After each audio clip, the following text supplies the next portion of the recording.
রাসূলুল্লাহ সাল্লাল্লাহু আলাইহি ওয়াসাল্লাম বলেছেন, কিয়ামত সংঘটিত হবে না যতক্ষণ পর্যন্ত না রোমীয় সেনাবাহিনী আমাক অথবা দাবিক নাহরের কাছে অবতীর্ণ হবে। তখন তাদের মোকাবিলায় মদিনা থেকে এই দুনিয়ার সর্বোত্তম মানুষের একদল সৈন্য বের হবে। তারপর উভয় দল সারিবদ্ধভাবে দণ্ডায়মান হওয়ার পর রোমীয়গণ বলবে, তোমরা ওই সমস্ত লোকদের থেকে পৃথক হয়ে যাও যারা আমাদের লোকদেরকে বন্দী করেছে, আমরা তাদের সঙ্গে যুদ্ধ করব। তখন মুসলিমগণ বলবে, আল্লাহর শপথ, আমরা আমাদের ভাইয়ের থেকে কখনো সম্পর্ক ছেদ করব না। পরিশেষে তাদের পরস্পর যুদ্ধ হবে। এই যুদ্ধে মুসলিমদের 1/3 সৈন্য পলায়নপর হবে এবং আল্লাহ তাআলা কখনোই তাদের তওবা গ্রহণ করবেন না। সৈন্যদের 1/3 নিহত হবে এবং তারা হবে আল্লাহর কাছে শহীদের মাঝে সর্বোত্তম শহীদ, আর সৈন্যদের অপর 1/3 বিজয়ী হবে। জীবনে আর কখনো তারা ফিতনায় আক্রান্ত হবে না, তারাই বিজয় করবে। তারা নিজেদের তরবারি জৈতুন বৃক্ষে লটকিয়ে যুদ্ধলব্ধ সম্পদ ভাগ করতে থাকবে। এমত অবস্থায় তাদের মধ্যে শয়তান উচ্চস্বরে বলতে থাকবে, দাজ্জাল তোমাদের পেছনে তোমাদের পরিবার পরিজনের মধ্যে চলে এসেছে।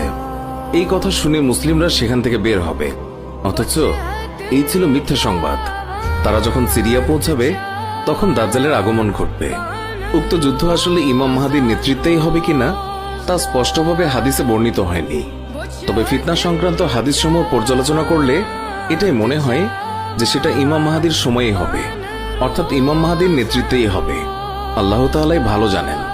দাজ্জালের আবির্ভাব।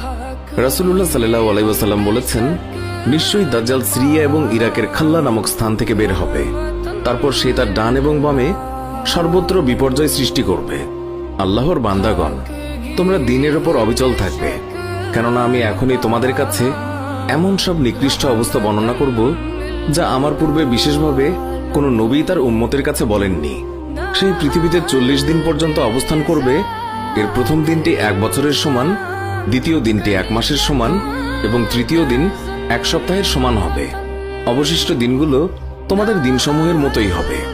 সাহাবীগণ প্রশ্ন করলেন, হে আল্লাহর রাসূল, যেদিন 1 বছরের সমান হবে সেই দিন কি একদিনের সালাতে আমাদের জন্য যথেষ্ট হবে? উত্তরে তিনি বললেন, না, বরং তোমরা এই দিন হিসাব করে তোমাদের দিনের পরিমাণ নির্দিষ্ট করে নেবে। সে তার দাবির সূচনায় বলবে, আমি নবী, অথচ আমার পরে কোনো নবী নেই। অতঃপর সে দাবি করবে, আমি তোমাদের রব, অথচ মৃত্যু না হওয়া পর্যন্ত তোমরা তোমাদের প্রভুকে কখনোই দেখতে পাবে না। সে হবে অন্ধ, অথচ তোমাদের রব মোটেই অন্ধ নন। তার 2 চোখের মাঝখানে লেখা থাকবে কাফের। শিক্ষিত এবং অশিক্ষিত প্রত্যেক মুমিন ব্যক্তি এই লেখাটি পড়তে সক্ষম হবে। দাজ্জালের অনাসৃষ্টির মধ্যে একটি হচ্ছে তার সাথে জান্নাত এবং